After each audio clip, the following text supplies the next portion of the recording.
बृहदारण्यक उपनिषद में तृतीय अध्याय के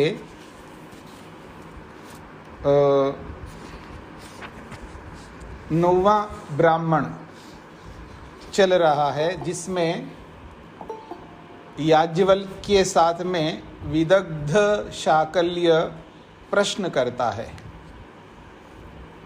ये तब प्रश्न कर रहा है जो गार्गी ने घोषणा की थी कि अब इनको नमस्कार करके अपने आप को स्वीकार कर लो कि यही हमारे बीच में ब्रह्मवेत्ता है, इनको गायों को ले जाने दो। उसके उपरांत विदग्ध शाकल्य खड़ा होकर के प्रश्न करता है। उन प्रश्नों का उत्तर भी दे दिया है। 9वें श्लोक तक हमने किया है। अब आगे बढ़ते हैं 10वें श्लोक से। उत्तर दे दिया, फिर भी वो उसका आग्रह है। जैसे किसी व्यक्ति के मन में जब बहुत अधिक ईर्ष्या रहती है तो उसको कितना ही आप सेटिस्फाइड करिए, उसको कितना ही संतुष्ट करो, तो भी उसको तृप्ति नहीं मिलती है। तो उसी श्रृंखला में वो आगे और प्रश्न करता है। पृथिवी एव यस्य आयतनम अग्नि लोकः मनः ज्योतिः यह वै तम पुरुषं विद्यात् सर्वस्य आत्मनः पारायणं स वै वेदिता स्यात् याज्ञवल्क्य। वो कहता है, याज्ञवल्क्य, तुम ये जानते हो, पृथ्वी ही यस्य आयतनम, पृथ्वी ही जिसका आधार है। आयतनम कहते हैं आधार, पीछे भी आयतनम शब्द को लेकर के अनेक बार आया है। तो कहता है पृथ्वी एव यस्य आयतनम, पृथ्वी जिसका आधार है। जिसका मतलब जिस मनुष्य का आधार है, जिस आत्मा का आधार है, जिस पुरुष शरीर में जो आत्मा रह रहा है, उस पुरुष का अगर कोई आयतन आधार है वो पृथ्वी है। और अग्नि लोकः, अग्नि जो है वो लोक है। लोक का मतलब है लोकरी दर्शन है, दर्शन कराने का साधन है, भोग कराने का साधन है अग्नि। और मनः ज्योति ही, मन जो है प्रकाशक है, मन प्रकाशित करने वाला है, मन ही सब कुछ ज्ञान कराने वाला है। यह वै तम पुरुषम विद्यात्, जो निश्चित रूप से उस पुरुष को, उस आत्मा को विद्यात् जाने समझ लेता है।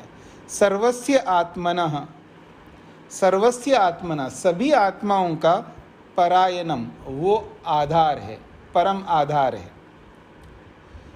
स वै वेदिता स्यात् याज्ञवल्क्य, हे याज्ञवल्क्य, उस पारायण को, सभी आत्माओं का जो आधार है, क्या उस आधार को, उस पारायण को तुम जानते हो?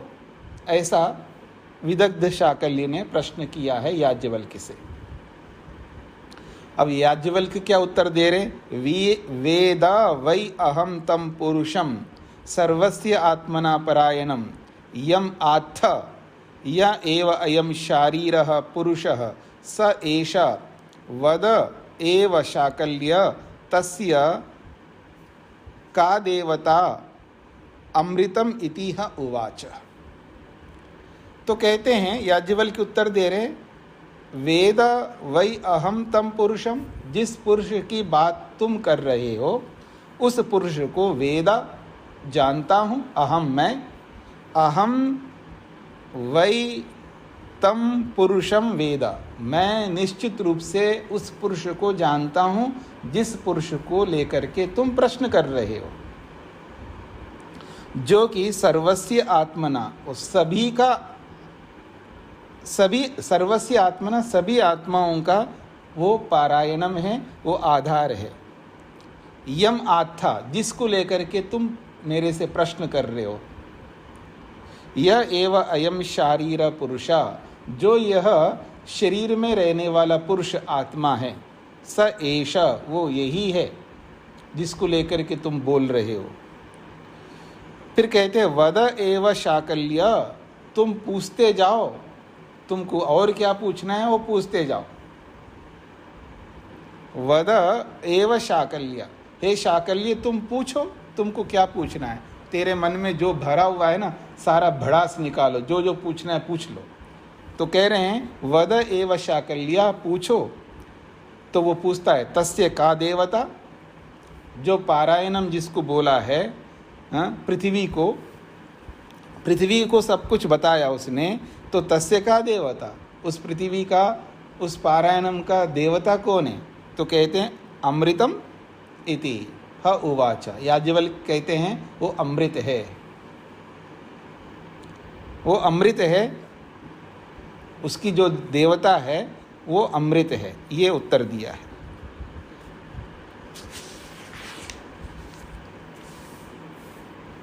फिर आगे बढ़ता है, वो प्रश्न करता है काम एव यस्य आयतनम हृदयं लोकः मनः ज्योतिः यह वै तम पुरुषम विद्यात् सर्वस्य आत्मना पारायणम स वै वेदिता स्यात् याज्ञवल्क्यः।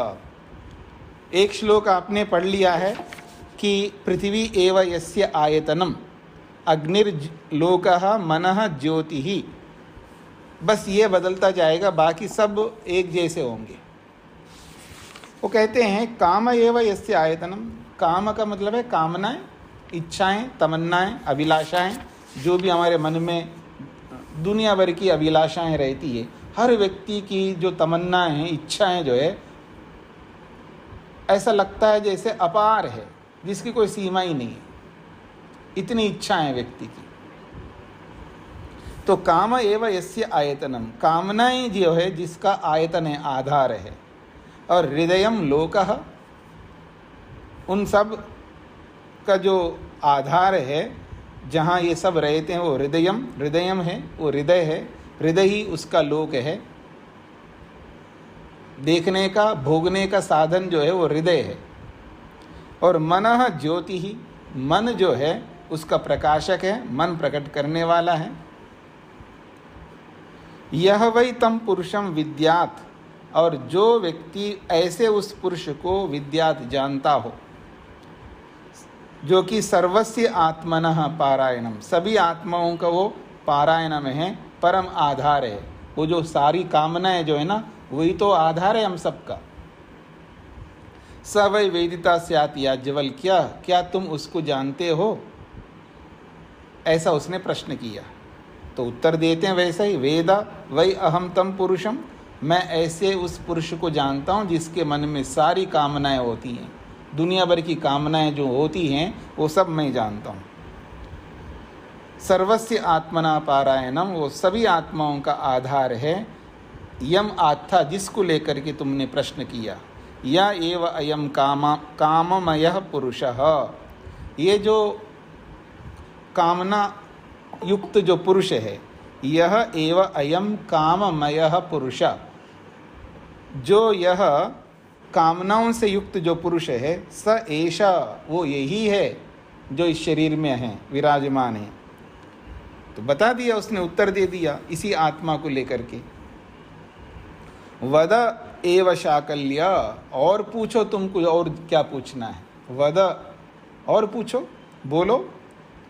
तस्य का देवता, बताइए उन कामनाओं की देवता कौन है? तो कहा स्त्रिय इति ह उवाच, स्त्री जो है उसकी देवता है। स्त्री का मतलब यहाँ जो मनुष्य में जो स्त्रीत्व है वो उन्हें कह रहे हैं। स्त्री का मतलब है पृथ्वी, पृथ्वी का एक नाम स्त्री भी है। जो उत्पन्न करती है। हम मनुष्य को भोगने योग्य जितनी भी वस्तुएं हैं समस्त पदार्थों को देने वाली है ये पृथ्वी, इसलिए उसको पृथ्वी कहते हैं, मतलब उसको स्त्री भी कहते हैं। तो कह रहे हैं तस्या, उन कामनाओं का जो देवता है वो स्त्री है, ऐसा उत्तर दे दिया है। फिर आगे कहते हैं रूपाणि एव यस्य आयतनम चक्षुः लोकः मनः ज्योति यह वै तं पुरुषं विद्यात् सर्वस्य आत्मना पारायणं स वै वेदिता स्यात् याज्ञवल्क्य। रूपाणि एव यस्य आयतनम, जितने भी रूप हैं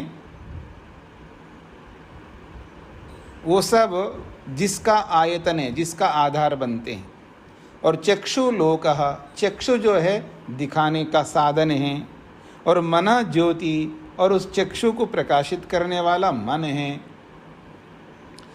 तो जो उस पुरुष को विद्यात जानता है, और वो पुरुष कैसा है कि सर्वस्य आत्मना पारायणम, वो सभी आत्माओं का वो पारायण है, आधार है।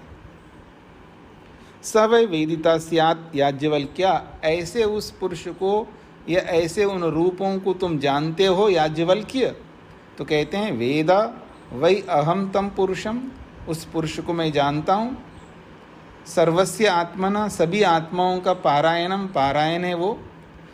यम आत्था, जिसको लेकर के तुमने प्रश्न किया है, या एव असौ आदित्य पुरुषः स एष, और ये जो आदित्य में पुरुष है स एष, वो यही है, यहाँ पर भी इस शरीर में भी है।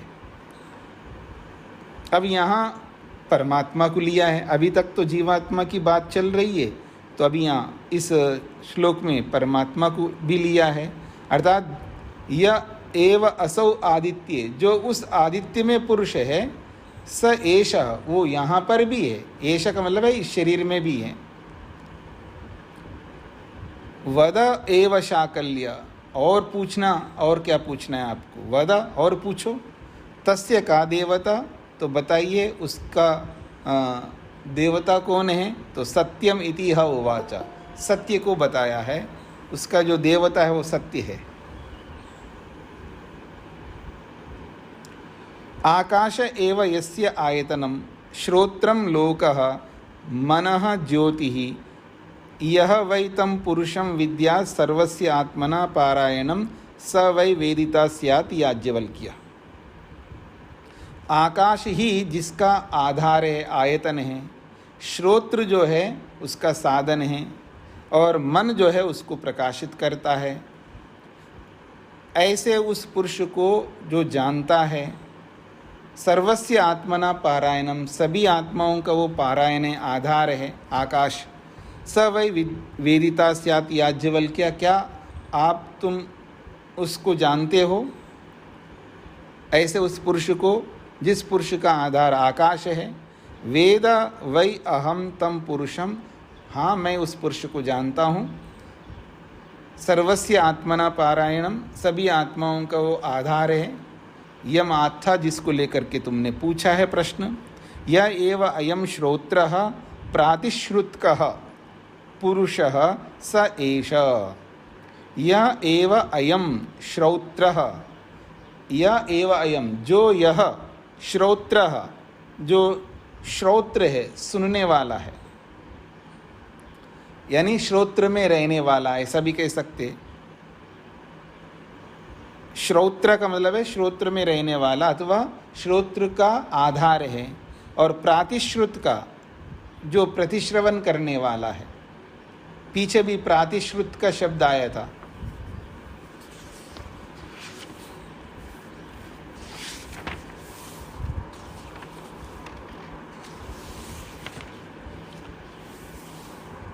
तो नहीं, सुनने वाला। प्रातिश्रुत का मतलब है जो शब्द आता है उसको सुनने वाला। पुरुष स, वो पुरुष है, और स एषः, वो यही है जो इस शरीर में है। वद एव शाकल्य, और पूछना। तस्य का देवता, उसका देवता कौन है? तो दिशा इति ह उवाच, दिशाएं उसकी देवता है, क्योंकि दिशाओं के माध्यम से ही सब कुछ हम शब्दों को सुनते हैं।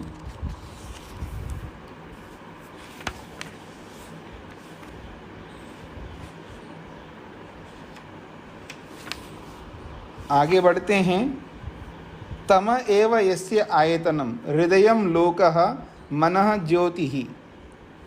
कहते हैं तमा जो है, अंधकार जो है, ये जिसका आयतन आधार है, और हृदय जो है उसका साधन है, उस अंधकार का। मन ज्योति, मन जो है उसको प्रकट करने वाला प्रकाशक है।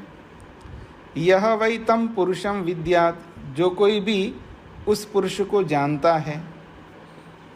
सर्वस्य आत्मना पारायणम, सभी आत्माओं का वो आधार है अंधकार। स वै वेदिता स्यात् याज्ञवल्क्य, क्या तुम उसको जानते हो ऐसे उस पुरुष को? तो कहते हैं वेद वै अहम तम पुरुषम, हाँ मैं उस पुरुष को जानता हूँ। सर्वस्य आत्मना पारायणम, सभी आत्माओं का वो आधार है। यम आत्था, जिसको लेकर के तुमने पूछा है। यह एव अयम छायामय पुरुष, ये जो छाया युक्त पुरुष है, छायामय पुरुष का मतलब है शरीर सहित को ले रहे हैं, क्योंकि पुरुष की कोई छाया नहीं होती है ना, आत्मा की कोई छाया नहीं होती है, पर इस शरीर सहित जो पुरुष है उसकी तो छाया है। स एषा, वो वही है जो इस शरीर में विराजमान है। वद एव शाकल्या, और आगे पूछना, और क्या पूछना है?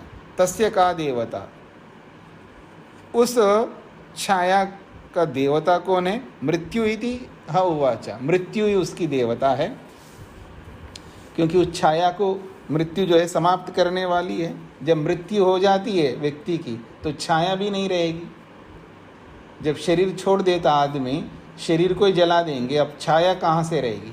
छाया तभी तक है जब तक मृत्यु नहीं होती है। तो उस छाया का जो देवता है वो मृत्यु है।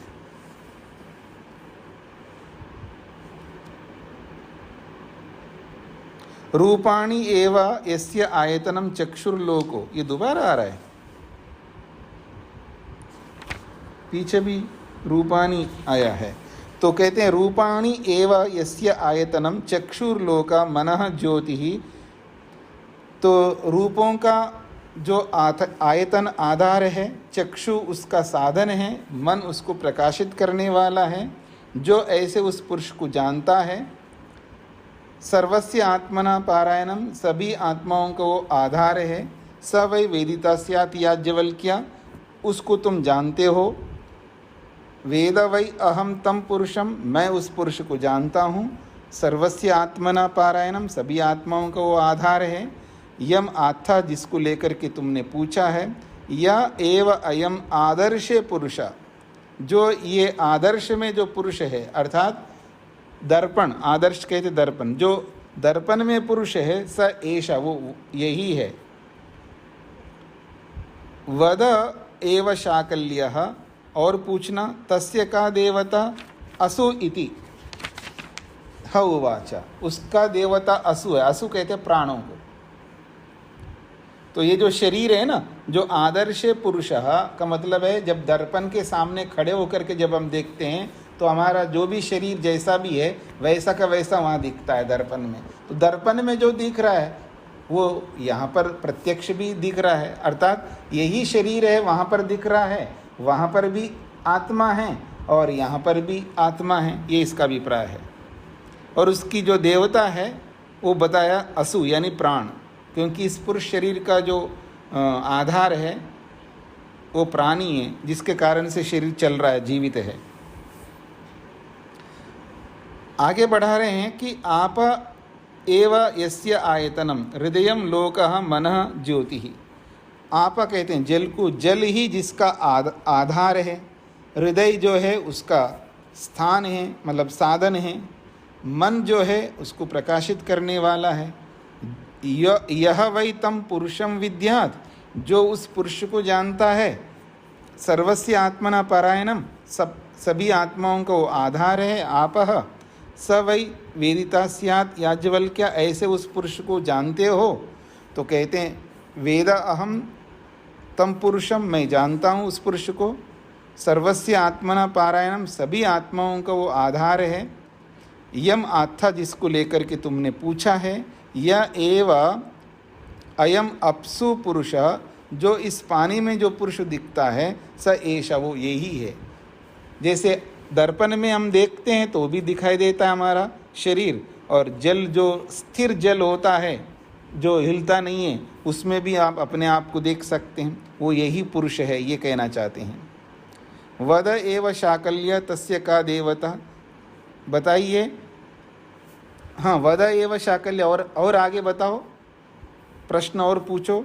तो वो पूछता है तस्य का देवता, उसका देवता कौन है? वरुण इति ह उवाचा, वरुण उसका देवता। वरुण कहते वायु को,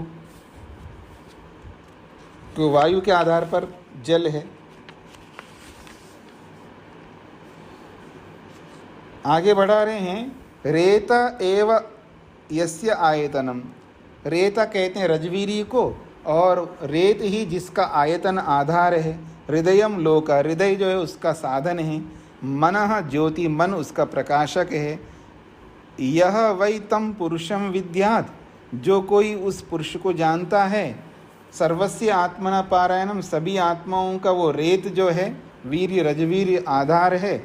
स वै वेदिता स्यात् याज्ञवल्क, ये याज्ञवल्क ऐसे उस पुरुष को तुम जानते हो। तो वेदा वै अहम तम पुरुषम, मैं उस पुरुष को जानता हूँ, सभी आत्माओं का आधार है, जिसको लेकर के तुमने प्रश्न किया है। यह एव अयम पुत्रमय पुरुषः स एषः, तो ये जो पुत्रमय पुरुष है, क्योंकि रेता रजवीर से संतान उत्पन्न होती है।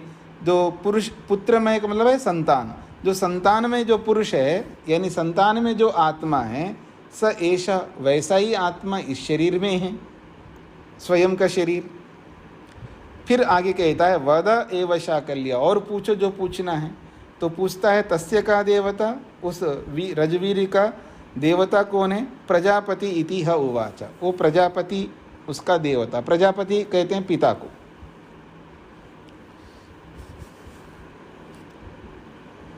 तो शाकल्य इति ह उवाच याज्ञवल्क्य, त्वां स्विद् इमे ब्राह्मण अंगारवक्षयणम अक्रता इति।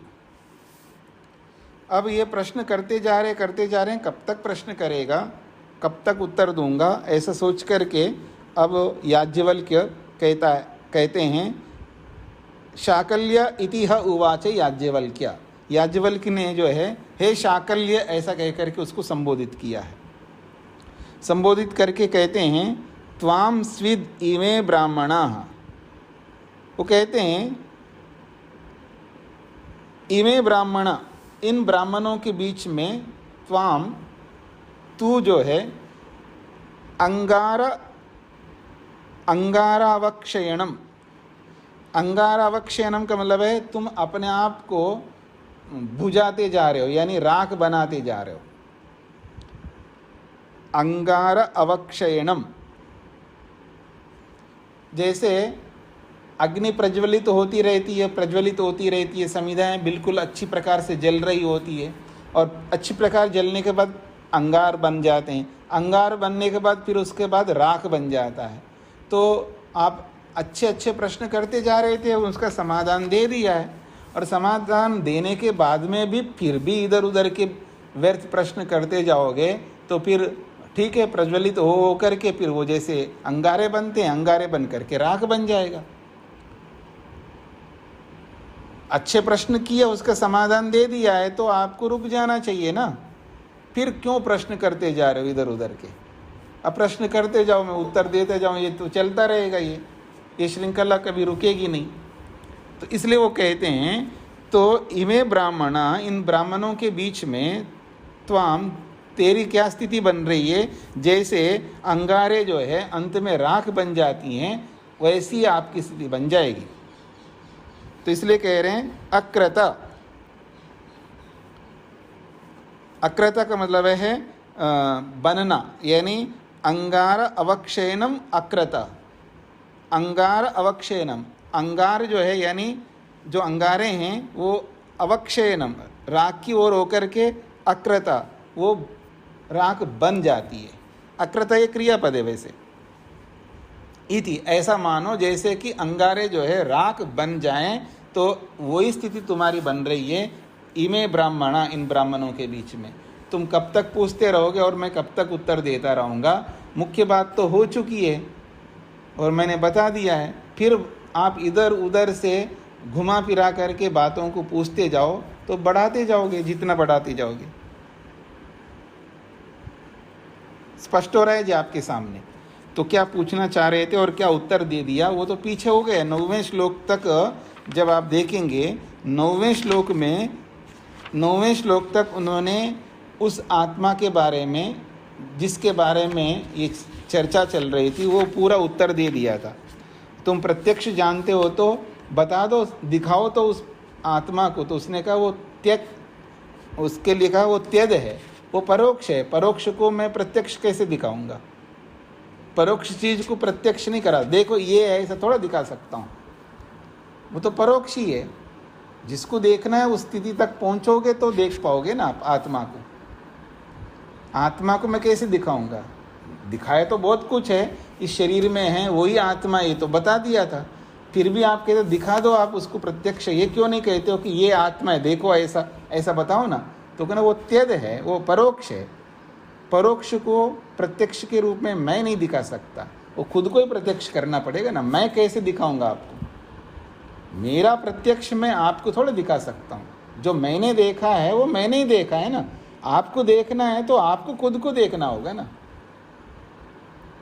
जिस चश्मा लगा करके मैं देख रहा हूँ वैसा ही चश्मा लगा करके आपको देखना पड़ेगा ना।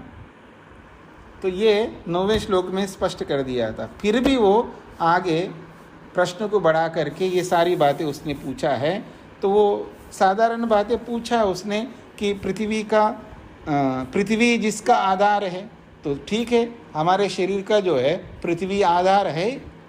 पृथ्वी के बिना, हमारे शरीर का मतलब है इस शरीर में रहने वाला जो आत्मा है, इस आत्मा सहित इस शरीर का जो आधार है वो पृथ्वी है। और फिर अग्नि जो है वो साधन है। अग्नि के माध्यम से ही हम बहुत कुछ काम करते हैं और मन इसको प्रकाशित करने वाला है। तो ऐसा ये पुरुष है, शरीर सहित ये पुरुष। तो क्या इसको तुम जानते हो? तो उसने कहा मैं जानता हूँ, इसमें कौन सी बड़ी बात है। फिर अंत में कहा कि बताइए इसका देवता कौन है? तो अमृतम, अमृत को बताया है। तो अमृत तो अमृत ही है। अमृत का मतलब आनंद ले सकते हैं आप, अमृत का मतलब अविनाशी ले सकते हैं।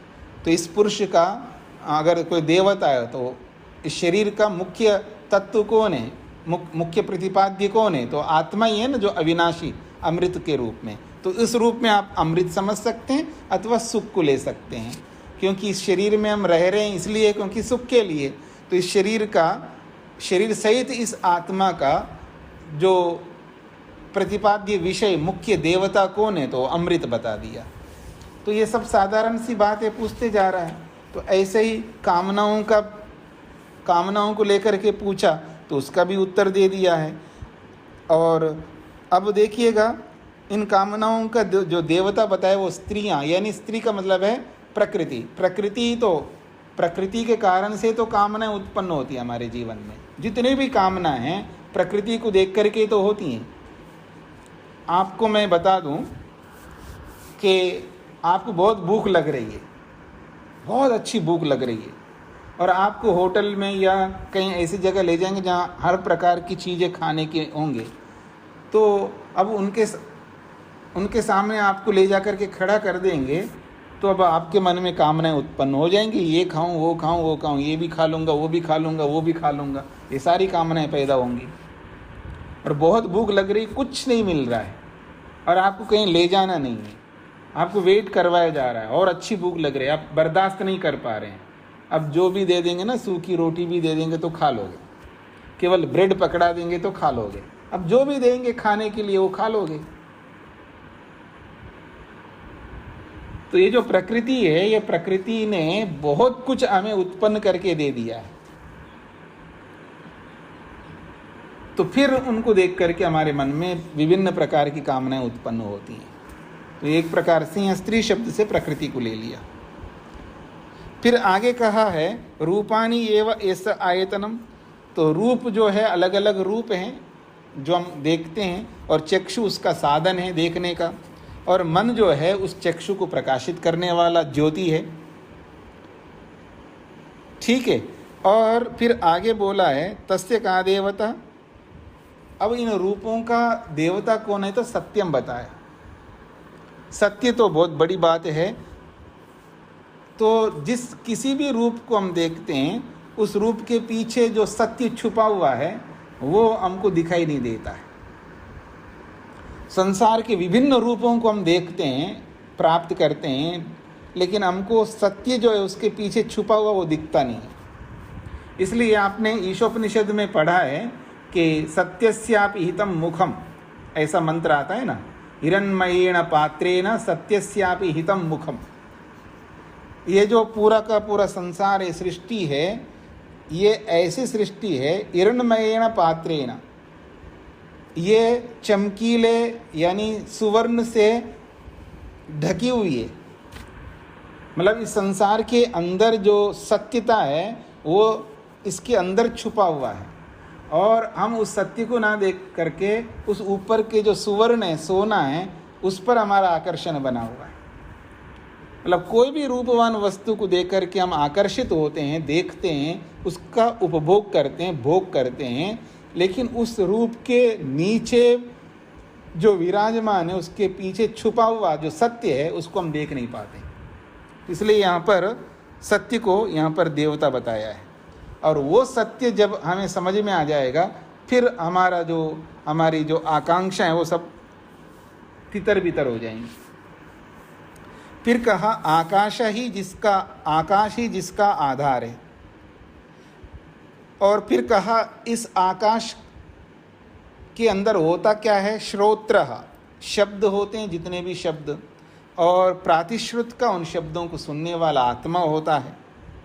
तस्य का देवता, तो इन सब शब्दों का आधार कौन है, या इस आकाश का आधार क्या है, या इसका देवता, हाँ, तस्य का देवता, इस आकाश का देवता कौन है, तो दिशाएं उसका देवता बताया, क्योंकि दिशाओं के माध्यम से ही हमको पता लगता है। इस आकाश का जो सदुपयोग हम करते हैं, आकाश का प्रयोग हम करते हैं, वो दिशाओं के कारण से प्रयोग करते हैं। आकाश का प्रयोग का मतलब है जैसे हम घर से बाहर निकलते हैं, किधर जाना है जी, दाएं जाना है, बाएं जाना है, या सीधा जाना है, या पीछे जाना है।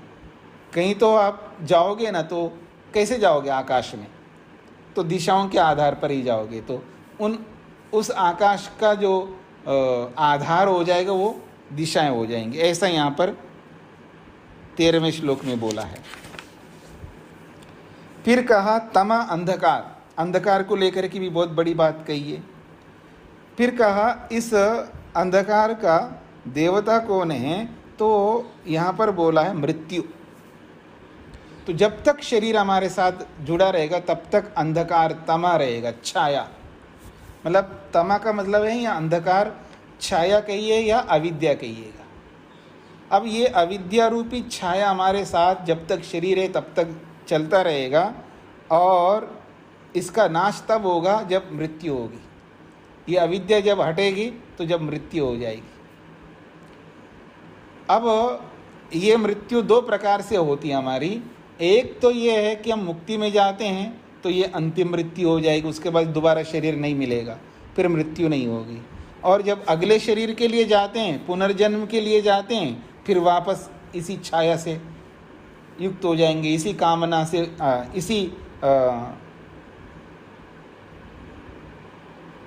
फिर वापस इन्हीं कामनाओं के नहीं, पीछे आ गए क्या, फिर इसी अंधकार तमा से युक्त हो जाएंगे। तो बार बार जन्म लेते रहेंगे तो बार बार तमा, अंधकार हमारे साथ जुड़ता जाएगा छाया के रूप में, और फिर मृत्यु हो जाएगी, फिर वापस इस तमा के साथ जुड़ जाएंगे। तो ये श्रृंखला साइकिल की तरह चलती रहेगी। तो इसलिए कहा कि इसका जो देवता है वो मृत्यु है। तो मृत्यु होने पर ये छूट जाता है, लेकिन मुक्ति में जाएंगे तब। फिर दोबारा रूप कहा यहाँ पर, फिर चक्षु को बोला है, फिर उसके बाद में आगे जो बढ़ा दिया इन्होंने वो प्राण को साथ में जोड़ दिया है यहाँ पर। रूप ही जिसका आयतन है, चक्षु उसका साधन है, मन उसका प्रकाशक ज्योति है। यहाँ तक तो सब स्पष्ट है। फिर आगे जो बोला है कि यह एव अयम आदर्श पुरुष, ये जो आदर्श यानी दर्पण में जो पुरुष दिखता है, स एषा, वो यही है इस शरीर में रहने वाला। तो कहा कि तस्य का देवता, उसका देवता कौन है? तो असु कहा। तो अब असु का मतलब प्राण है। तो ये यहाँ पर जो रूप बोला है, ये रूप शरीर के रूप को लेकर के ले सकते हैं। पीछे जो रूप बोले वो शरीर से बाहर के रूपों को ले सकते हैं।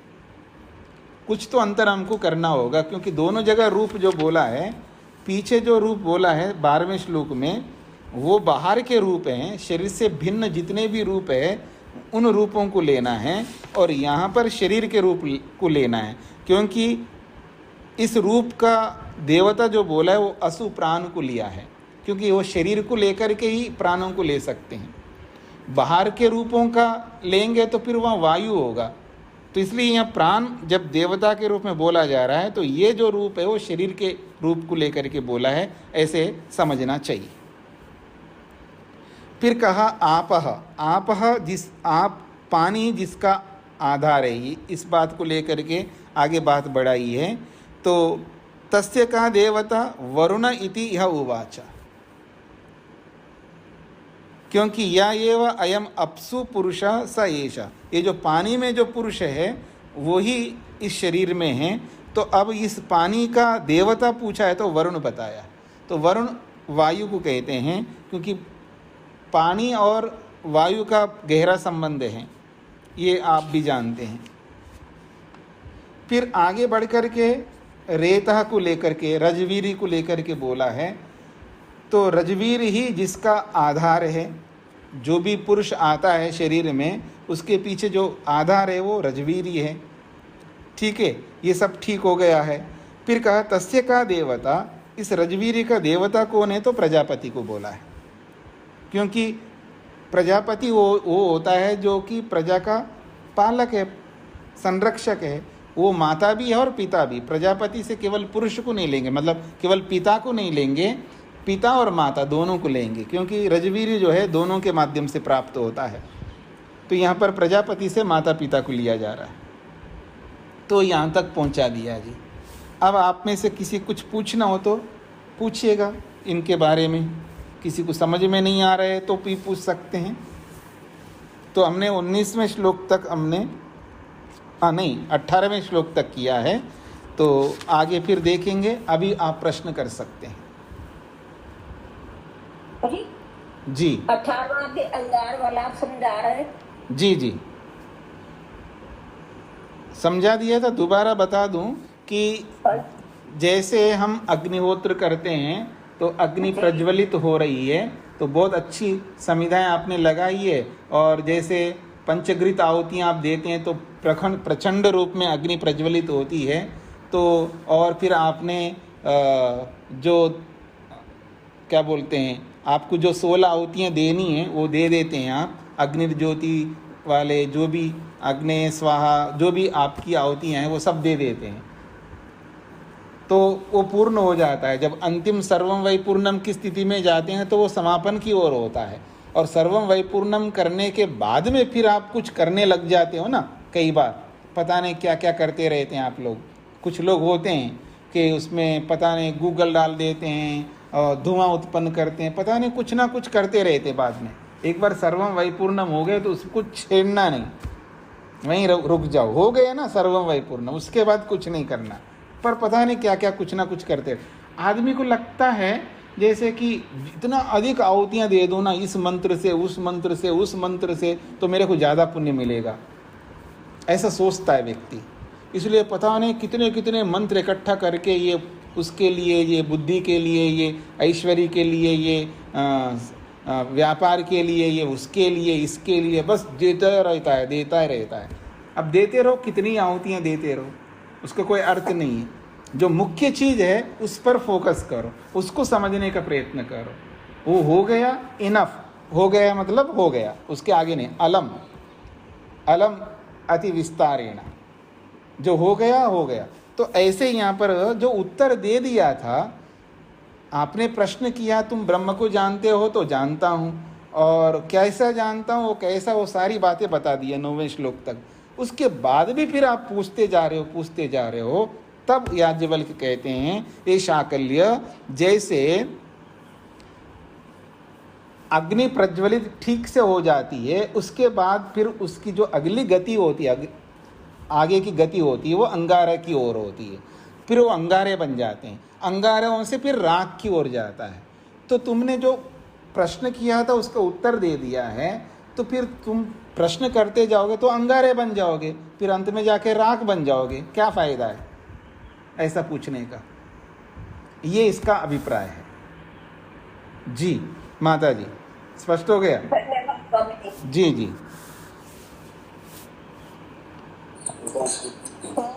हाँ जी बोलिए। जी आचार्य जी नमस्ते। नमस्ते जी। रूपांकित अस्याय यतनम, ये 2 मंत्रों में आया, तो ये जी बताया था, दोबारा बता देता हूँ।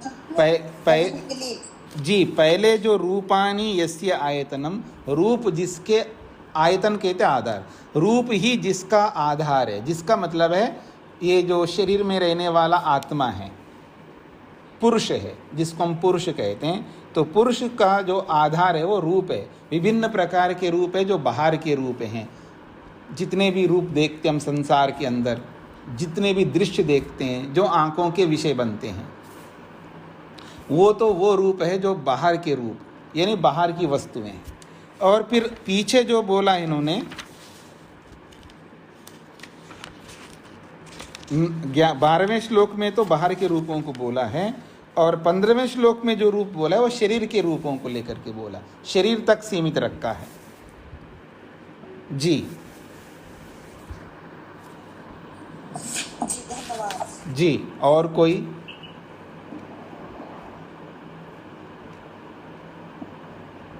प्रणाम स्वामी जी। प्रणाम जी। हम बोल रहे थे कि मोक्ष प्राप्ति के लिए ब्रह्मवेत्ता होना पड़ता है, जी तभी मोक्ष मिलेगा। जी। तो तो स्वामी जी, अपना जिसको वेदों का ज्ञान है वही ब्रह्मवेत्ता बन सकता है? नहीं, वेदों का ज्ञान है तो ये तो व्याख्या विषय है। वेदों का ज्ञान का मतलब है, वेद तो बहुत व्यापक है। ब्रह्मवेत्ता बनने के लिए मुख्य रूप से हमें चाहिए विवेक वैराग्य। ठीक है, तो विवेक वैराग्य होना चाहिए। आप अपनी अविद्या को समाप्त करना चाहिए, संस्कारों का समापन करना होगा, और कर्म हमारे होने चाहिए निष्काम कर्म। यानी संक्षेप से बोलूं, शुद्ध ज्ञान होना चाहिए। वो शुद्ध ज्ञान किसके बारे में होना चाहिए? 2 चीज़ हमारे सामने, मैं स्वयं आत्मा हूँ, मेरे सामने एक प्रकृति है, संसार है, और एक ईश्वर है। तो ईश्वर के विषय में और प्रकृति के विषय में मेरे को बोध होना चाहिए, शुद्ध जैसा भी हो। और इन दोनों का बोध तभी होगा जब मेरे को अपना बोध हो जाए। ठीक है जी, पहले मैं अपने को जानूंगा, फिर प्रकृति को जानूंगा और परमात्मा को जानूंगा। तो ऐसा ज्ञान होना चाहिए। और प्रकृति को जानने का मतलब पूरी प्रकृति को नहीं, मतलब जैसे साइंटिस्ट एक एक विषय को लेकर के समझते, ऐसा नहीं है। प्रकृति को समझने का मतलब है जो मेरे साथ सीधा सीधा जुड़े हुए हैं। तो मेरी इंद्रियां जुड़ी हुई हैं, मेरा शरीर जुड़ा है। शरीर को किस तरह रखने से मोक्ष का साधन बन सकता है, इतना मेरे को जानना है। और इंद्रियां हैं, ज्ञानेंद्रियां हैं, कर्मेंद्रियां हैं, मन है, महतत्व रूपी बुद्धि है, अहंकार है, इनको मेरे को समझना है। ये प्रकृति को समझने का मतलब। ठीक है, तो ये शुद्ध ज्ञान एक कारण है। अब ये शुद्ध ज्ञान से करना क्या है? मेरे को कर्म करने, क्योंकि ज्ञान इसलिए प्राप्त करना होता है, उस ज्ञान की जो परिणति है वो कर्म है। तो वो कर्म मेरे को करने हैं। तो ऐसे कर्म करने हैं जिससे प्राणी मात्र को मैं सुख दे सकता हूँ, दुख कभी नहीं दे सकता, यानी निष्काम कर्म करने हैं। प्राणी मात्र को सुख देने का ढंग दो प्रकार है। सकामता से भी प्राणी मात्र को सुख दिया जाता है और निष्काम से भी दिया जाता है। तो मेरे को निष्काम कर्म करके प्राणी मात्र को सुख देना है, किसी को अन्यायपूर्वक किसी को दुख नहीं पहुंचाना है, और वो कर्म के माध्यम से संभव है, वो निष्काम कर्म। तो शुद्ध ज्ञान प्राप्त करना है तीनों के विषय में, और शुद्ध कर्म करने हैं निष्काम के रूप में। और जिस ईश्वर ने ये सारी व्यवस्था मेरे लिए की है, मतलब कर्म करने के लिए और शरीर दे करके संसार बना करके जो मेरे को ये क्या बोलते हैं, ये मौका दिया है, ऐसे उस परमात्मा को जानना भी मेरा कर्तव्य है। वो उसका माध्यम है उपासना। तो उस उपासना के माध्यम से उस परमात्मा को भी जान लेना, और जान करके फिर मैं योग्य बन जाता हूँ। शुद्ध ज्ञान प्राप्त हो गए, शुद्ध कर्म कर लिया और शुद्ध उपासना हो गई। और जो भी मेरे अंदर अविद्या है उसको मैंने रोक रखा था, अब उसको समाप्त कर दूंगा। और जितने संस्कार बने हुए हैं उन संस्कारों को भी समाप्त करना होगा। नहीं करूँगा तो वापस वो संस्कार मेरे को वापस उसी अविद्या में ढकेलेंगे। तो उस संस्कारों को भी समाप्त करना, ये योग्यता आपको वेद पढ़ करके, वेद का मतलब वेद संहिताओं को पढ़ करके मिल जाए, या आप जो भी पुस्तकें आज दुनिया भर के हैं उनको पढ़ करके मिल जाए, उसमें मेरे कोई आपत्ति नहीं है। वो कहीं से भी प्राप्त कर लो, ये योग्यता प्राप्त करनी है आपको। तो वो वेद साक्षात वेद के माध्यम से प्राप्त कर लो तो बहुत आसान है, क्योंकि उस वेद में यही सब लिखा हुआ है। और कोई कहता है कि मेरे को वेद पढ़ना नहीं आता है, मेरे को यही पढ़ना आता है, तो उसमें से निकाल लो, हमें कोई आपत्ति नहीं है। अथवा जिसने वेद पढ़ करके हमको बता दे उसके अनुसार चल लो तो भी कोई आपत्ति नहीं है। अगर कोई कहे जी मैं वेद नहीं पढ़ सकता, तो ठीक है जी, मैंने पढ़ा, मतलब जिसने भी पढ़ा है, और वो जैसा कहता है वो खुद भी करता है, और जैसा वो कहता है ऐसा करो, तो वैसे करते जाओ तो भी आप प्राप्त कर सकते। टाइम जरूर लगेगा पर कर सकते हो। जी जी स्वामी, वही मेरा था कि जो आत्मा और परमात्मा का ज्ञान है वो तो वेदों में है या 8 ग्रंथों में है। जब तक किसी भी आत्मा को ऐसा मौका नहीं मिलता जानने का इस जन्म में, तो वो तो मतलब वो सही मायने में परमात्मा को ब्रह्मवेत्ता बन ही नहीं सकता, नहीं बन सकता। अगर नहीं बन सकता तो फिर वो तो हमारे मतलब इस पूरे संसार में जिनको वैदिक ज्ञान है उन्हीं की पॉसिबिलिटी है कि वो मोक्ष को प्राप्त करेंगे। जी, ऐसा है कि मनुष्य तो बना दिया उसके कर्मों के अनुसार, और हमारी स्थिति क्या है, हमें साधन भी दे दिया है। तो हमें ये समझना होता है कि मेरे को सुख प्राप्त करना है, तो सुख के लिए क्या करना चाहिए उसकी खोज करके उस तक हमें पहुंचना है कि जो एम लक्ष्य है मेरा, उस लक्ष्य को कौन प्राप्त करा सकता है, किससे प्राप्त हो सकता है, इसकी गवेषणा, इसका खोज करके हमें वहाँ तक पहुँचना पड़ता है। तो वो पहुँचते जो लोग हैं वो कर लेते हैं, जो नहीं पहुँचते वो नहीं कर पाते। मान लीजिएगा एक उदाहरण के लिए, कोई अमेरिका में पैदा हुआ है जिनको वेदों का ज्ञान नहीं है, कनाडा में पैदा हुआ जिनको वेदों का ज्ञान नहीं है, लेकिन वहाँ का जो भी साइंस है वो पढ़ता है। वहाँ का मतलब कहीं का भी साइंस तो साइंस ही होता है। तो विज्ञान को उसने प्राप्त कर लिया, विज्ञान के माध्यम से उसका दिमाग बहुत अच्छा बन जाता है। तो उसको ये तो एहसास होता है कि ये जो सृष्टि है, ब्रह्मांड है, जो कुछ भी है सिस्टमेटिकली है। तो सिस्टमेटिकली है तो सिस्टम तो कोई तो होगा, सिस्टम देने वाला। तो उसके प्रति अगर उसकी जागरूकता नहीं जाएगी तो वो पहुंचेगा नहीं यहाँ पर। तो उसको जाना चाहिए, उसको खोजना चाहिए, आखिर वो कौन सा वो पावर है, कौन सी वो शक्ति है जो इसको चला रही है। अपने आप तो नहीं चल सकता है, तो वो पहुंचेगा, आज नहीं तो कल कभी ना कभी पहुंचेगा। तो पहुंचेगा तो उसको यहाँ तक पहुंचना ही पड़ेगा। वो डायरेक्ट उसके थ्रू पहुंचे या इसके थ्रू पहुंचे, क्योंकि वेद 2 प्रकार का है, एक श्रव्य काव्य, एक दृश्य काव्य। श्रव्य काव्य का मतलब है ये जो वेद संहिता है जिसको हमको पढ़ना पड़ता है। दृश्य काव्य का मतलब है सृष्टि। सृष्टि भी अपने आप में वेद है, उसके माध्यम से भी पहुंच सकता है, लेकिन उसको देख करके समझना पड़ेगा।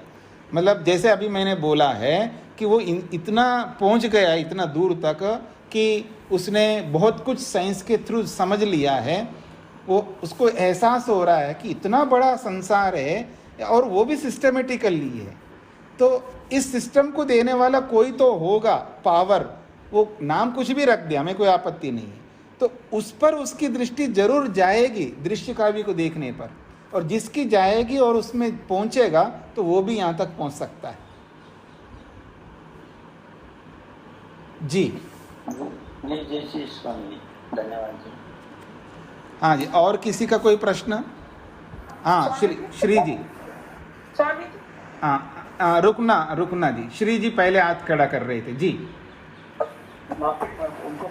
हाँ कोई बात नहीं, बोलिए। नमस्ते जी। मेरा प्रश्न ये 14वें श्लोक पर था, जो आपने बताया कि उसमें बताया गया कि जिसका शरीर उत्तम है, हृदय रहने की जगह है, मन प्रकाश है, उसका मैंने प्रश्न किया था। तो मेरा प्रश्न था कि हृदय रहने की जगह है, ये हृदय आकाश के हृदय की बात की जा रही है कि हृदय जो हार्ट की बात की जा रही है? हृदय से यहाँ पर आत्मा जहाँ पर भी रहता उस स्थान को हृदय बोला जा रहा है, हार्ट को तो बिल्कुल नहीं बोला जा रहा है।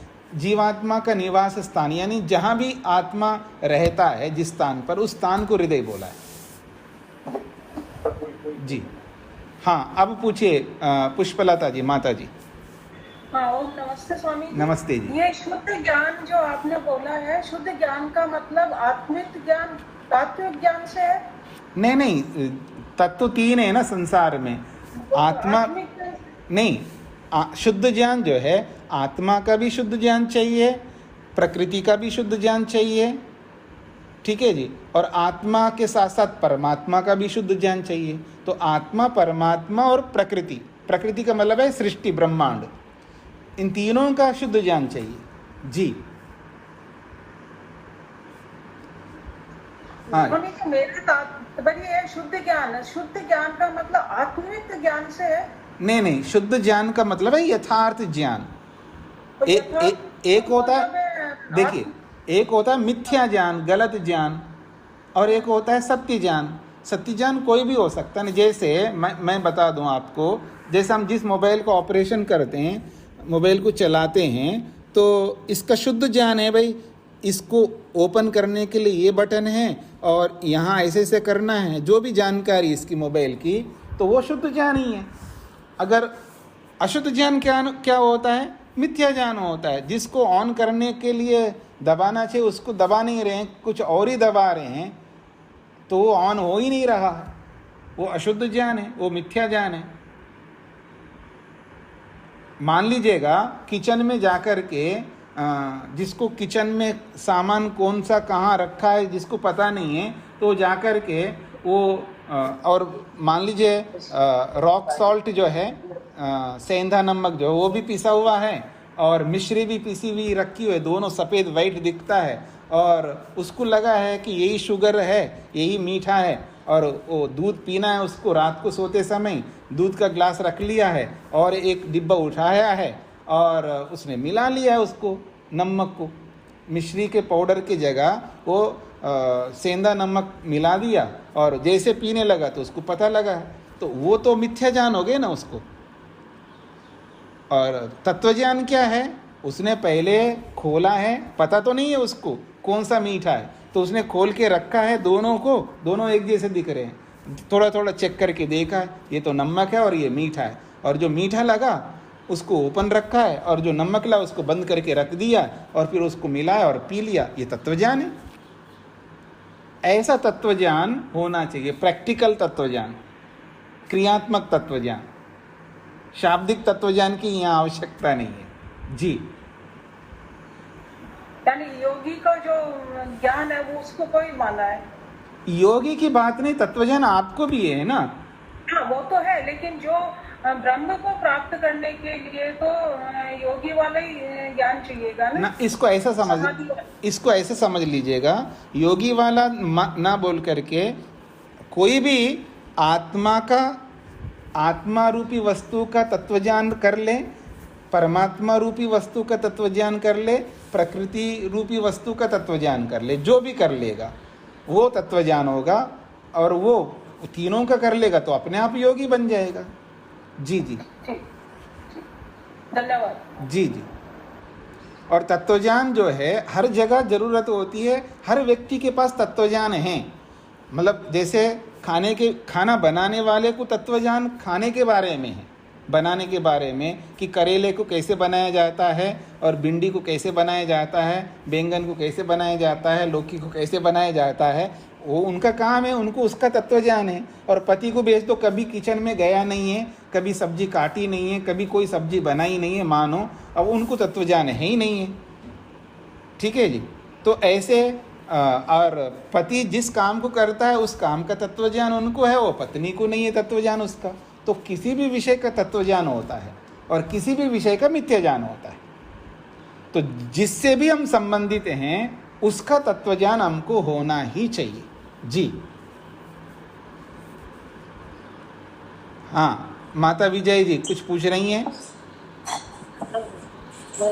समझी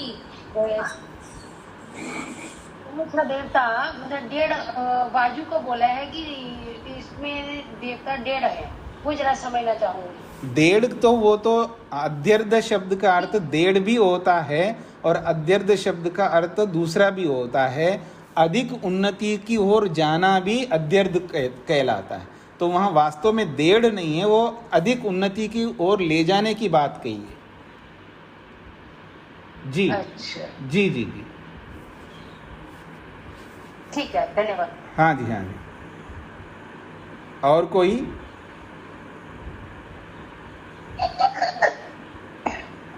नमस्ते स्वामी जी। जी नमस्ते जी। क्या आवाज आ रही है मेरी? हाँ जी आ रही है, बोलिएगा। हाँ। कल जो हम पढ़ रहे थे कि बहुत से शब्द एक ही है पशु, और बहुत से अर्थों में लिया गया है। क्या ये अलग अलग अर्थ ही, अलग अलग जो आजकल भ्रांतियां फैली हुई हैं खासकर यज्ञ से संबंधित, क्या ये गलत अर्थ समझने के कारण है या कोई और कारण है?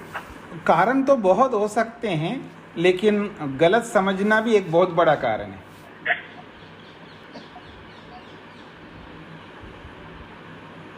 तो जी क्या किया जा सकता है कि आगे ना फैले ये भ्रांतियां, क्योंकि हमारे से आगे तो और बच्चों को इतना भी नहीं जा पता है। जी तो जी, तो भ्रांतियां और फैल जाएंगी। बिल्कुल बिल्कुल बढ़ेगी।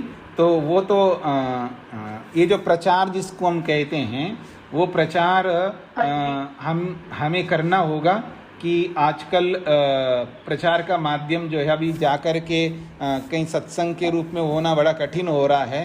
तो आज ऑनलाइन के माध्यम से, चैनलों के माध्यम से ही प्रचार करना पड़ेगा। तो जितना हम अधिक प्रचार करेंगे उतना लाभ मिलेगा। तो अभी हमने हमारा जो वानप्रस्थ साधक आश्रम के चैनल जो है वो 2 चैनल हैं, एक आर्ष न्यास के नाम से और एक वानप्रस्थ साधक के नाम से। तो हम इसके माध्यम से प्रचार करने का प्रयास कर रहे हैं। आज मैं वो भेज दूंगा आप लोगों को कि इसके जो व्यूअर्स हैं वो 1 करोड़ से भी ऊपर चले गए और इसके सब्सक्राइबर भी 60,000 हो गए हैं। तो अच्छा। हाँ जी हाँ जी। तो अब आपको भी भेज दूंगा उसका लिंक, आप भी उसको देख लीजिएगा आप सब लोग, और आप लोग भी उसका प्रचार करिएगा। तो क्योंकि उसमें हजारों प्रवचन हैं, हजारों, हमारे चैनल में हजारों प्रवचन हैं। आप उसको खोलो, आपको उपनिषद के दर्शनों के अलग अलग विषयों के हजारों आपको प्रवचन मिलेंगे। तो इसका प्रचार आप लोग करिएगा, खुद उसके सब्सक्राइबर बन जाएंगे और दूसरे आपके जो भी पहचान के लोग हैं आपके फील्ड में पीछे, जैसे आपके भी व्हाट्सएप ग्रुप होते हैं, उन सबको प्रेरित करिए, सब उसको सब्सक्राइब कर लें तो सुनेंगे अलग अलग विषयों को। तो इसी तरह प्रचार जितना हम करेंगे उतना लोगों तक पहुंचेगा। और उस तरह हम इसी को ऋषि ऋण कहते हैं। ऋषि ऋण का मतलब ही यही होता है, जिस विद्या को हमने प्राप्त किया है उस विद्या को दूसरों तक हमें भी पहुंचाना है, ये ऋषि ऋण है। एक पितृ ऋण होता है, एक देव ऋण होता है और एक ऋषि ऋण होता है। तो ऋषि ऋण को चुकाना हम सबका कर्तव्य है जी। जी जी, मुझे भी भेज दीजिएगा। हाँ नहीं, मैं ग्रुप में डालूंगा, सबको मिल जाएगा जी। जी जी जी, धन्यवाद। जी जी। नमस्ते। ओ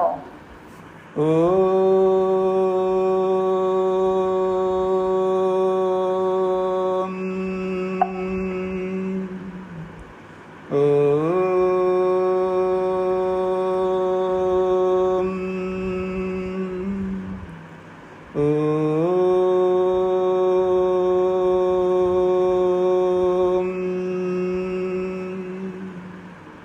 सभी को नमस्ते। नमस्ते।